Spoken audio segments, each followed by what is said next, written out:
Hello and welcome back to the Complaining series, where the title says it all and I say the rest. Cheesy as that catchphrase may be, I'm here to talk about a topic that, no matter how engrossed in the very fast-paced world of technology, iPhones and fucking gaming and the latest fads and Twitter and all that other goddamn cancerous fucking nonsense, you can't avoid it. Now, I'm not here necessarily, I'm not going to give you my best and worst top 10 of E3 2016. I'm really not. I had a video about Pokemon because it's relevant to me, which is also why I included footage of this game here. Also because I can't be asked to make a webcam video because I'm a piece of shit. So here's the thing. Why are we here making this video? Well, as you know, the complaining series is, well, it's just that, it's complaining. But I try to be as constructive as well as, insightful as I can be. I mean, a rant video is a thing, but why would you want just a rant? Surely there should be a certain kind of purpose behind it, right? So, the thing I really want to get into in this video, it's not just exclusive to E3 2016, it's kind of a curse of the gaming industry, and I struggle to say that seriously without putting the proverbial sarcastic air quotes around it, because it seems like this industry is nothing but people demanding more and more, getting less and less, and yet still asking the same thing. In a nutshell, the points I'm trying to make can be summed up by a theory done by the Game Theory channel, or Game Theorists, the title to which I believe is something to the effect of "Gamers Don't Want Innovation." Now, first of all, this whole gamers logo thing is not only cringy as hell, can we just acknowledge that, but it's a marketing ploy. It's a fucking simple technique used. I couldn't tell you where the term originated, but owning up to this term of gamer, at least in the last 5-7 years or so, it's just a ploy to sell you Doritos and Mountain Dew, and if you can't see that, then I feel sorry for it, because the core demographic here, you have to ask yourself, marketing strategies, who are the people this is aimed towards? It's kids. It's fucking kids. Not even like 14-year-olds. No, we're talking like the I believe 8 to 12 demographic is probably like, they're like, "Oh, cool! The new Call of Duty!"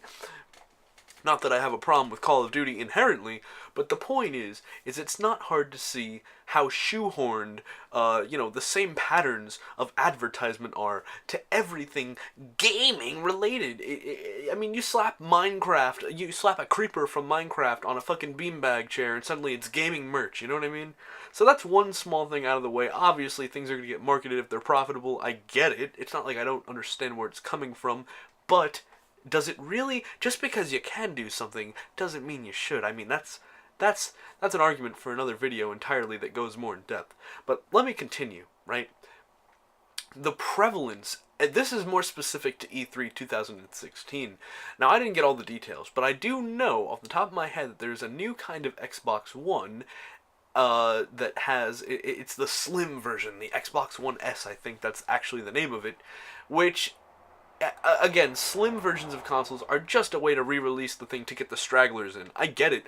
In marketing, there are terms called, I believe, to put it in paraphrase, new movers, late movers, innovators, right? And what this describes is the amount of time it takes a certain percentage of people who are likely to buy your product or to use your product to adapt to your product. In the case of a gaming console, your late movers would be people like me who, as of the date of this video, still only have an Xbox 360 and, as you can tell by the footage here, a Wii U, which I bought pretty much exclusively for Pokken Tournament and Bayonetta 2.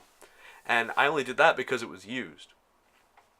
Now, the thing about this is they have a slim version, right? But on top of that, both the Nintendo is planning a new console, which has been rumored for years. If my facts are straight, Sony has a new console, and Xbox has another new console in addition to this slim version. And what these two unplanned consoles emphasize is 4K gaming. Now, again, I like to go into these knowing just enough to make a video about it, but not enough to go into all the technical details, because it's the principle of the issue that matters the most. And in this particular case, the 4K gaming trend is just it's just a matter of how good it looks. It's all graphics. You know, everything is technicality. And in this sense, I actually have to agree, although they still fall under many of the same qualms I have with this whole fucking trend, which, since we're all here on YouTube, might as well point out, is one of the biggest subsets of this entire website, so much so to the extent that YouTube actually released a separate individual, I don't want to say platform, a subdivision of the website called YouTube Gaming, which, don't get me wrong, is convenient for those of us who make videos that have it in it. You know, I do that, I'm not denying it. But Nintendo actually released a statement in an interview, I believe, where they mentioned that the content of the games is more relevant to them and is more worthy of consideration versus the hardware. And it might sound like they're out of their mind to some of you guys, because, you know, for some of these people, the graphics, the processing speed, you know, the frames per second, it matters more than anything else.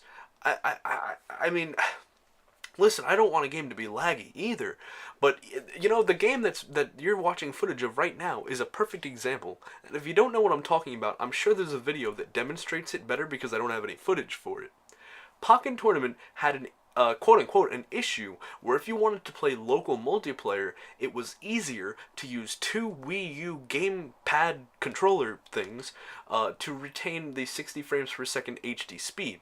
However, not only have I played on local multiplayer using a regular controller and a gamepad multiple times, but the difference, I mean, maybe some of these people complaining about this work in programming where they notice it.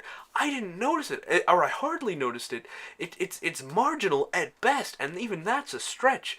But these are the people who are driving the people over in marketing who, if you know anything about marketing, again, are the people who drive the major decisions, right? These are the people who are listening to what's being said. But meanwhile, there's so many games, there's consoles, there's entire franchises where a game director, you know, the primary innovator in the creative team, could simply go online and get all the best suggestions, swipe out some of the ones they don't want to use, and they'd be set. But it seems like there's such a specific kind of level of scrutiny with which these developers take people's, you know, words into account with, that they end up doing these minor technical things. They end up, in my opinion, oversaturating the market with these wide range of consoles that the people aren't even going to appreciate that much. I mean, let's put it this way. Unless you're 12 years old and you have to best your friend, you know, because kids are competitive. When your kid shows up to your house, I got the new Xbox 4K. You don't have that, do you? Oops, I want to come over and play it? Or unless you're making fucking money on YouTube because you play every single game every other week like some kind of fucking madman and it's not fun for you anymore, you're not going to care that much. Let's be honest here, folks. I mean, especially since they're all the same. It's not like they're next gen, they're all the same console. It frustrates me to hell and back. I don't even have an Xbox One yet. One, because of the price. $300 for the minor upgrade, both in hardware and the selection of games, does not warrant to me an entire purchase. Hell, the only reason I bought the Wii U was because I was drunk one night and I really wanted to play Pokken Tournament. And to be honest, I'm extremely happy with Pokken. I've been playing it a lot. Not that I post everything with it. But the thing is one of the main demographics, which is ironic considering the complaints that the game industry has taken into account, that is being catered to with a lot of these choices, is the casual demographic, which, I mean, it doesn't take a lot of brain power to assume that the people who fall under this category are not exactly both aware or, you know, appreciative of the hardware advancements. So you're flooding the market with these marginally different consoles, where the biggest thing, I'll admit, the Xbox One Slim had a couple of good things, like an internal power source. That's an interesting thing for any console, right? But does that warrant the extra? Now you have the separate 4K thing. I mean, at least slap that into the one thing. So there's over diversification. They listen to the wrong, or not the wrong people, but, you know, just not everybody. They listen to the loudest, whiniest subset I'm sorry to say it, but kids who make up the millions of views on the Minecraft channels on YouTube, and that's the people driving their decisions. That's the dude with the cigar sitting in the board meeting is going, that's what these kids want. They want more graphics. They want more pixels. I don't know what they're doing, but it seems to me, judging by pre-order numbers for a multitude of what should be flagship games for this, quarter, and people's responses, the what's the word I'm looking for here? The anecdotal response of what I've observed, right, is that video games are almost becoming like polarized. Like there's a politic to this. And that's always been the case, because you always have your hardware nerds, and that's nothing new. Back in the 80s, you had fucking hardware nerds. But it's getting to the extent where it's not beneficial to the companies whatsoever. I mean, you have your core audience of people who are going to buy the games because they would anyway, right? Like, I understand that. I'm very much so like that with Pokemon games. I'm going to buy Sun and Moon, regardless of how good or bad they end up being, because I have an unspoken very much so nostalgic and very much so investment of commitment to the franchise.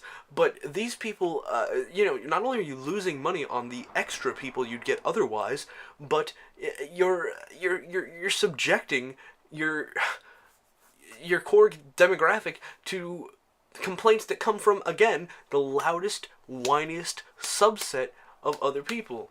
Okay? Let me take a breath here.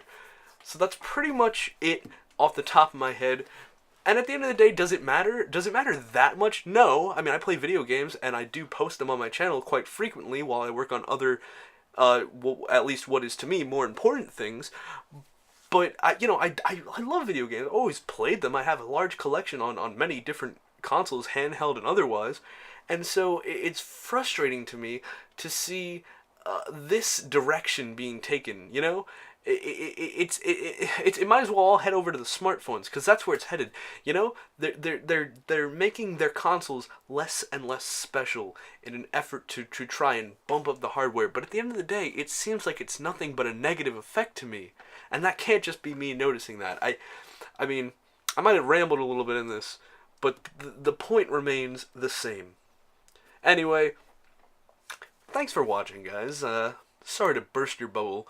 There's a lot of great games coming up, and hopefully I can get my hands on some newer consoles just to do videos. But as I made clear in this video, I don't fucking agree with anything they're doing to sell them anyway. So, wow, I guess that's fucking that.